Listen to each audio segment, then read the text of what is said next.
Welcome to Sheep Suit, the home of grazable Christian thought. Today's brain graze, my facial hair adventure.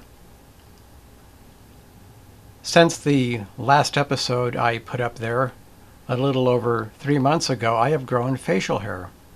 And it was an adventure, and I thought it was worthy of an episode. It kind of started when my father left me a box of these old Schick safety razors. So my camera can focus on that. And a bunch of boxes of blades. Funny that that would be called a safety razor. I wonder what the razors were like before those. Maybe they were just those straight blades that people used to just stick up to their throat and shave with in the Old West. I don't know. These so-called safety razors did not seem very safe to me. But I was rather intrigued with them because the blades, when you put a blade in one of these, the blade actually goes out to the edge like they don't do with these new disposable razors that I was using. And I noticed that the old school Schick blades really gave me a close shave. So I relearned how to shave with these new old school Schick safety razors, and I found I was capable of shaving way closer with a much greater amount of precision. That combined with going to a high school reunion, and I will not tell what year that was, but I went to a high school reunion, and one of my classmates mentioned that I might look good with a mustache, and I had been told that before in life, and I figured I've got nothing to lose, and I'm kind of bored, and why not grow a mustache and see how it looks? So I did, and then it kept growing, and I kept working with it and shaving around it, and the result so far is what you see. I have new facial hair. I've never done this before. So I learned a lot. It was a journey. I didn't really go anywhere except hair-wise, and I thought I'd share what I learned. So first of all, you don't grow facial hair. It grows all by itself.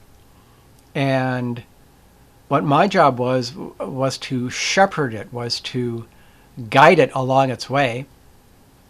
And that's not so hard. It's not an emergency. It changes a little bit every day. And every day I got to look in the mirror and decide, well, okay, what do I want to do today?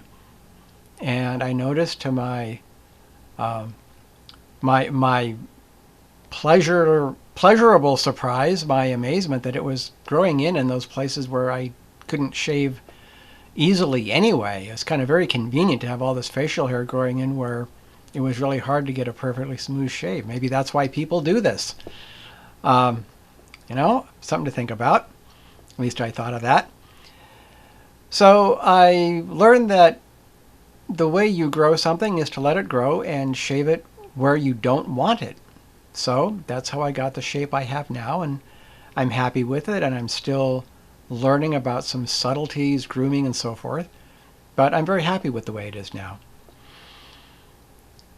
The next thing I learned is something about mustaches. There needs to be, at least for me, a boundary between the nose and the mustache.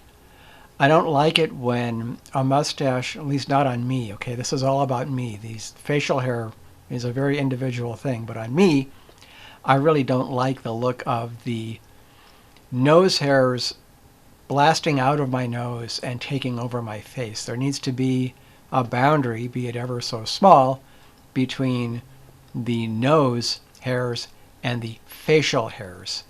Okay, there needs to be that demarcation line. I think that's the right word. I also learned that my face is not symmetrical. And if I tried to grow a symmetrical mustache, I would not have it would look weird. It just isn't supposed to be that way. The left and right side of my face are not the same, and I had to let this grow in and fill in the way it wanted to on the left and the right and work with it. So it was working with me, and I was working with it. And finally, I was very happily surprised that it grew in as dark as it did. I may be genetically younger than I thought I was. I was very happy that that much of the mustache, at least the upper part, grew in my normal hair color. It didn't grow in all white. Now, that was one thing I wanted to find out, and I did. And I'm very happy with the results. So I finally got facial hair, and I like it, and I'm keeping it. And that's all for right now. Keep the wool out of your eyes.